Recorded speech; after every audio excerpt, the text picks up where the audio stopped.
Bonjour à toutes et à tous. Je m'appelle Philippe Loizor. Je suis écrivain, enseignant spirituel et également numérologue. Bienvenue sur le podcast Les Petites Flammes. Les Petites Flammes, ce sont les milliers de personnes en quête de vérité, comme la flamme d'une bougie. L'objectif de ce podcast est d'éclairer et d'illuminer les cœurs en quête d'évolution intérieure et que vous puissiez transmettre cette lumière à d'autres flammes, comme celle d'une bougie. Je répondrai à tout type de questions liées aux nombreux domaines de la spiritualité. Vous pouvez m'écrire sur mon site internet, philippe-loisor.com. Je publierai un podcast par semaine. Vous pourrez retrouver mes podcasts sur mon site internet Philippe Loisor et sur les différentes plateformes de streaming. Aujourd'hui, je vais répondre à plusieurs questions qui nous viennent de Cécile. Cécile qui s'interroge, sur des sujets profonds. Comment se passe la vie avant la vie? Sous quelle forme, état existons-nous? Comment s'organise et se décide notre incarnation? Et la vie après la mort. Là, il y a beaucoup de choses. Il y a beaucoup de choses. Je vais essayer d'aborder les premiers éléments. Je vais essayer de dégrossir le sujet et je reviendrai au fur et à mesure pour expliciter en détail, ce qui se passe à ce moment-là. C'est un sujet très vaste où il faut pas mal de connaissances.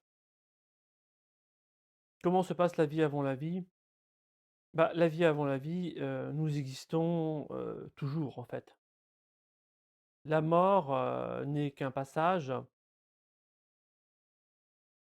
qui est mal appréhendé à notre époque sur notre terre, car nous ne sommes pas préparés à ce passage ou en tout cas insuffisamment préparés. Nous existons toujours, nous existons sous une forme astrale. C'est-à-dire qu'il il y a un processus évolutif, il y a beaucoup de choses à savoir, hein, les choses les plus importantes pour bien comprendre, l'existence, le but de la vie, parce que finalement sous-jacent à cela, c'est le but de la vie, c'est que l'être, humain est venu sur cette terre pour apprendre, pour grandir en sagesse, pour grandir en conscience. Donc son être, véritable, parce qu'en fait c'est ça dont il s'agit, c'est son âme. L'âme est la partie divine de chaque être humain. C'est-à-dire qu'elle est intrinsèque, c'est-à-dire qu'elle est inhérente à notre propre être. Un être humain est une âme incarnée. Il faut bien se mettre ça en tête et cette âme a différents véhicules d'expression pour se manifester sur cette terre. C'est pour ça qu'on parle d'âme incarnée. On parle d'âme spirituelle et on parle d'âme humaine. L'âme plonge à chaque incarnation dans la matière, à travers des corps subtils, elle acquiert de l'expérience à travers son corps physique, à travers son corps astral, à travers son corps mental. L'âme peut penser, peut ressentir, peut agir sur le plan physique. Mais en général, ça ne se produit pas. Parce que l'ego, la personnalité, n'accomplit pas les directives de l'âme. Donc, pendant longtemps, l'être humain, évolue inconsciemment dans ce qu'on appelle dans la tradition ésotérique la salle de l'ignorance. La salle de l'ignorance, la salle de l'obscurité, comme l'enseignement de théosophique. C'est-à-dire que l'être humain ne sait pas qui il est et où il va. Donc il est en quête.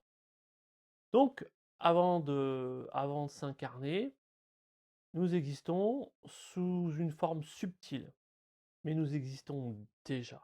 Voilà.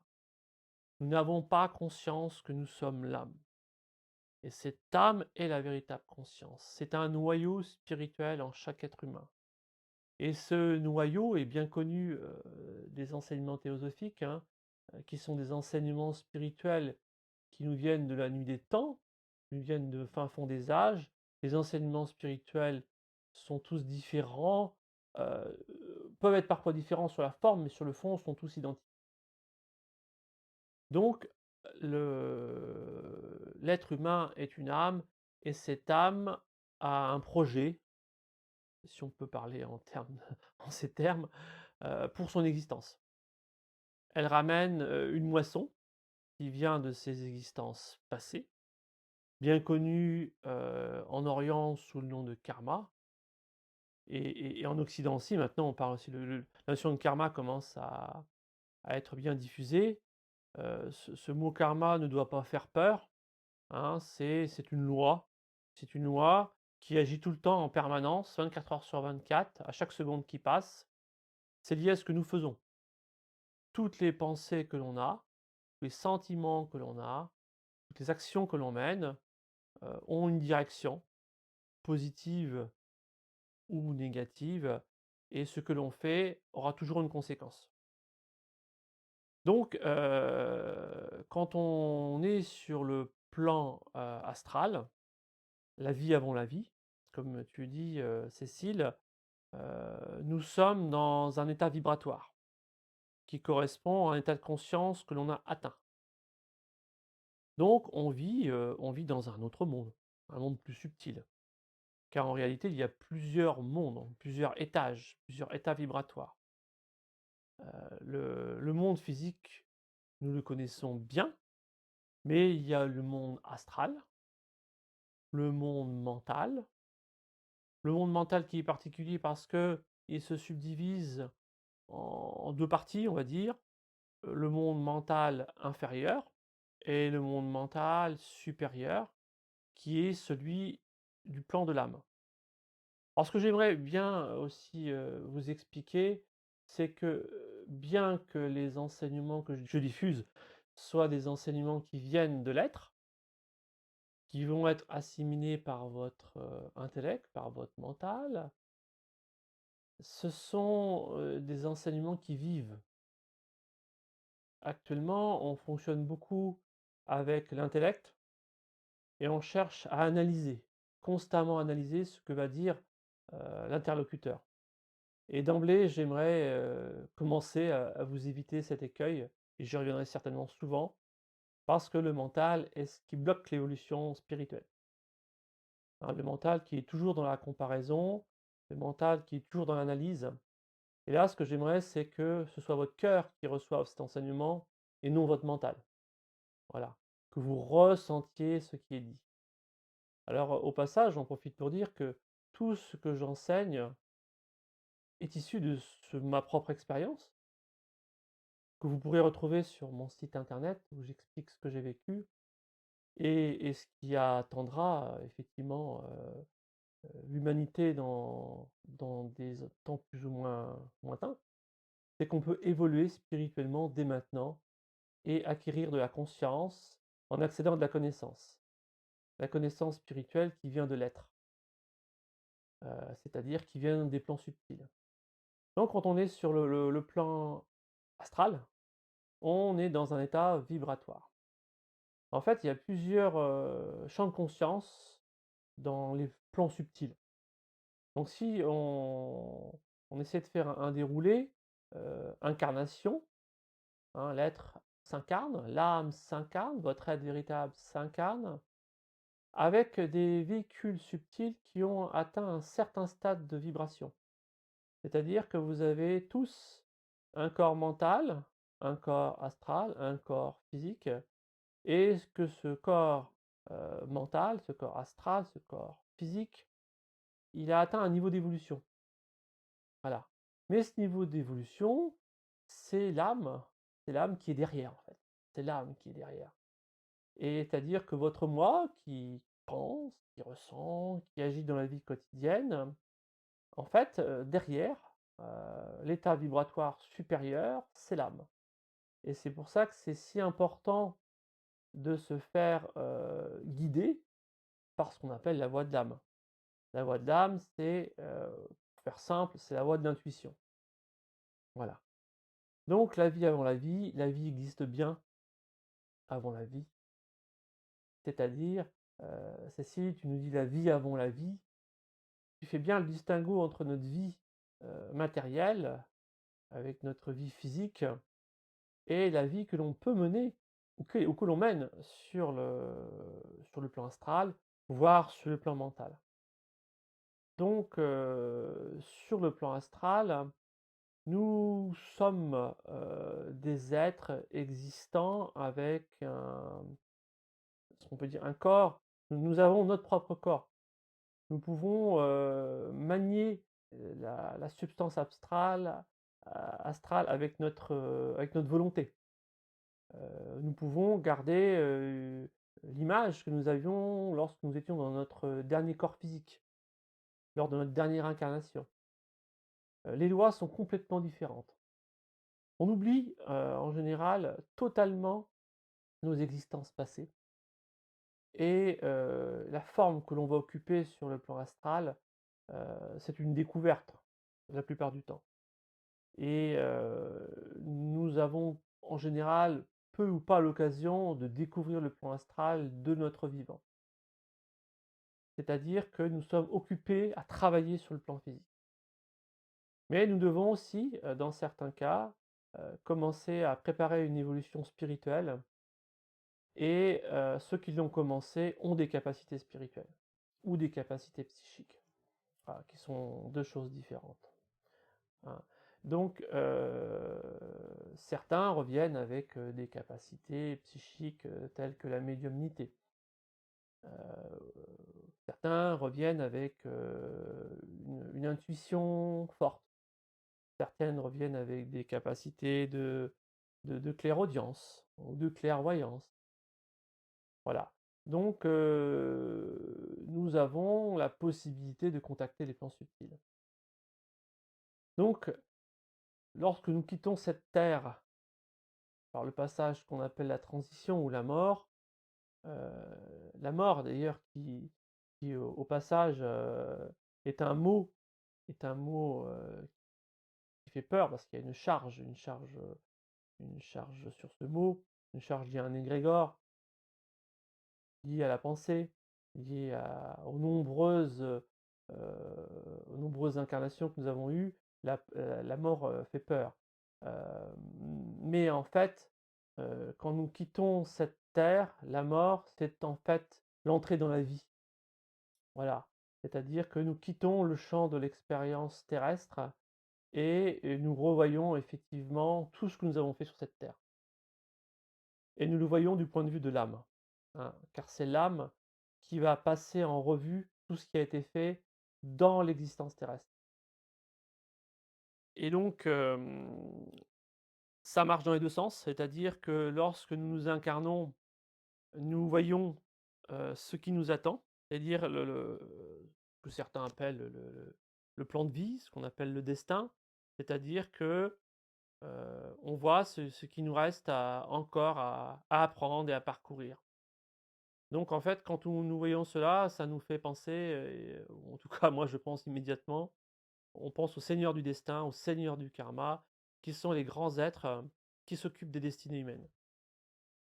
Donc nous venons avec, des leçons à apprendre. Voilà. En fait, nous sommes venus, grandir en conscience et en sagesse sur cette terre. Voilà. Et qu'on le veuille ou non, bah, ça se fera. Voilà et actuellement, nous sommes à une époque de grands bouleversements et liés à l'entrée dans l'ère du Verseau, liés aussi à un cycle astrologique saturnien qui a commencé en 2017 et qui provoque des réajustements planétaires, karmiques, mondiaux, qui fait que chacun est mis face à sa propre responsabilité. En bref, nous devons tous évoluer. Nous sommes tous concernés par cela et en tout cas, je vais faire à travers cette série de podcasts, je vais vous expliquer, vous enseigner ce qui est du domaine du subtil, de l'impalpable. Voilà. Donc, voilà, j'ai répondu, en partie à la question de Cécile. Donc effectivement, heu, quand on quitte cette terre, on ne la quitte pas réellement, nous sommes sous une forme subtile et j'y reviendrai de nombreuses fois, heu et la vie après la mort, c'est vraiment un champ de connaissances immense. Je vous relaterai d'autres, d'autres histoires même, hein, sur ce qui se passe. Mais d'ores et déjà, Sachez que tout ce que l'on fait sur cette terre compte et que l'on continuera d'exister après notre mort, qu'il est tr extrêmement important lorsque l'on quitte, ou qu'on est à un âge avancé, que l'on prépare ce départ, hein, pour un autre champ d'expérience. Il existe, des prières, il existe des manières de penser et des approches totalement différentes, pour partir en paix. Voilà. En général, quelque temps, voire même quelques années avant notre départ, l'âme fait sentir sa présence sur la fin de l'incarnation, hein. Il se passe toujours quelque chose de très, très fort. Heu, j'ai pu le constater, hein, à travers, mes propres observations. L'âme, fait vit ses derniers moments d'incarnation. C'est toujours un moment très, très fort. Voilà. C'est toujours assez triste, il y a toujours une forme de tristesse quand on va quitter cette terre, hein. Mais en fait, ça devrait être transformé en une joie au final, hein. Pour la petite histoire, la mort, au niveau numérologique, ça vibre, avec le nombre 21 et le 21 au niveau du tarot de Marseille, c'est la carte du monde et en fait, c'est l'apothéose, c'est la lumière, c'est le retour à la divinité, en fait, hein et vous vous apercevrez qu'il y a jamais aucun hasard en rien. À chaque instant, à chaque seconde, à chaque minute, à chaque jour, à chaque semaine, à chaque mois, à chaque année de votre vie, vous avez, énormément de signaux. Alors quand on est, matérialiste ou quand on ne croit pas en ces choses-là, on ne voit pas. On ne voit pas, mais le destin est quand même là. C'est-à-dire qu'il y a quand même des leçons à apprendre, il y a quand même des événements à vivre. Nous tous, êtres humains, nous avons tous une carte du ciel, nous avons tous un thème astrologique et toutes les sciences, dites occultes, ce qui sera l'objet d'un prochain podcast, sont une réalité subtile. L'être humain est complètement coupé de ses réalités spirituelles, et c'est vraiment le problème. C'est vraiment le problème, c'est de cet état d'esprit qui consiste à vouloir absolument prouver la spiritualité ou le fameux prouver scientifiquement. Cette approche, est totalement extérieure, elle est coupée de notre être véritable qui est subtil. Voilà. Donc voilà pour ce podcast, qui je ne veux pas qu'il soit trop long, mais c'est un préambule et une longue série de podcasts, où je vais moi-même prendre mes marques. Vous pourrez découvrir qui je suis, ce que j'ai vécu au niveau spirituel, sur mon site internet, et je vais partager, bah, toute cette magnifique connaissance, spirituelle, voilà, qui doit être absorbée par le cœur, qui doit se transmettre, qui doit vous redonner espoir. Les petites flammes, c'est vous tous. La flamme, c'est le feu, la flamme, c'est le cœur et c'est au-delà, on va dire du monde, ou des mondes, que l'on appelle les mondes du mirage, les mondes de l'illusion, pour être dans le monde de l'être et non des fausses lumières, des fausses spiritualités. Qui sont aussi des obstacles à dépasser, pour accéder à la pleine conscience de l'être, hein. Voilà, voilà pour ce premier podcast.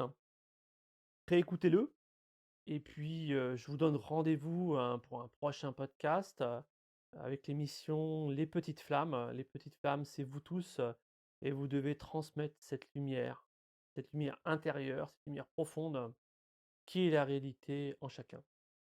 Voilà, je vous dis à bientôt. Et puis n'oubliez pas que vous êtes là pour apprendre, pour évoluer et que vous pouvez modifier, votre vie, par votre manière de penser. Pensez par vous-même.